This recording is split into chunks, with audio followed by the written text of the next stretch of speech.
Former heavyweight boxing champion of the world, Andy Ruiz Jr., appeared for an interview where he was asked about his current status. He said that I have been training regularly and my strength and conditioning is going really well.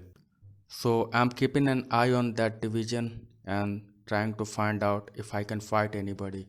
So I might return in January or February. I was initially looking to fight Prince Charles Martin, but that did not materialize. But there are a lot of new upcoming hot prospects in heavyweight boxing. So let's see if anybody puts their hands up or if I'm ordered any fight. So I'll be ready if I'm given any contract. Then he touched upon Anthony Joshua visiting his trainer Eddie Reynoso. He said that, yeah, it is great that he has been looking for help before the Usyk rematch. But I would say something that it is kind of sad. He looks kind of lost.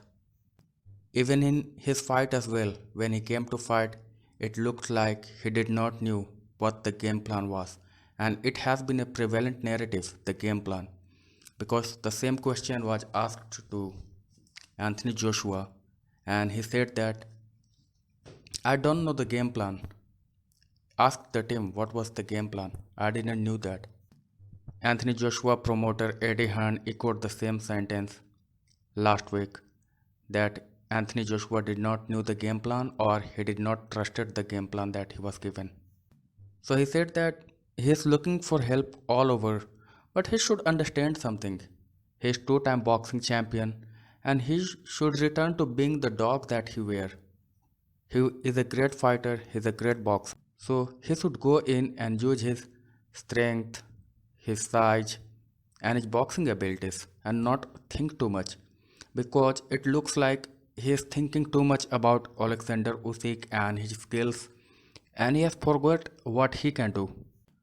I wish nothing but the best for him and I think that he goes and wins the rematch so that I can fight him and get all the belts from him. So I wish nothing but the best. Then he touched upon the fight that had everybody talking, Deontay Wilder and Tyson Fury trilogy. He said that it was an awesome fight. And I'm excited about that opportunity as well, that I might be able to fight Deontay Wilder because I think that he will return. He is 36 right now. He will return and I'll fight him. I'll fight either Deontay Wilder, and we never pushed for that fight because we are basically promoted by the same company, so I thought that this fight could happen anytime without any difficulties. But my career has been on a different trajectories. So now I'm hopeful that that fight is closer to being happen. And if not him, there are many other prospects, Joe Joyce, Dillian White, Tyson Fury. I can fight them all. So let's see how all this play out and thanks for watching this video. I'll keep updating more. Please subscribe.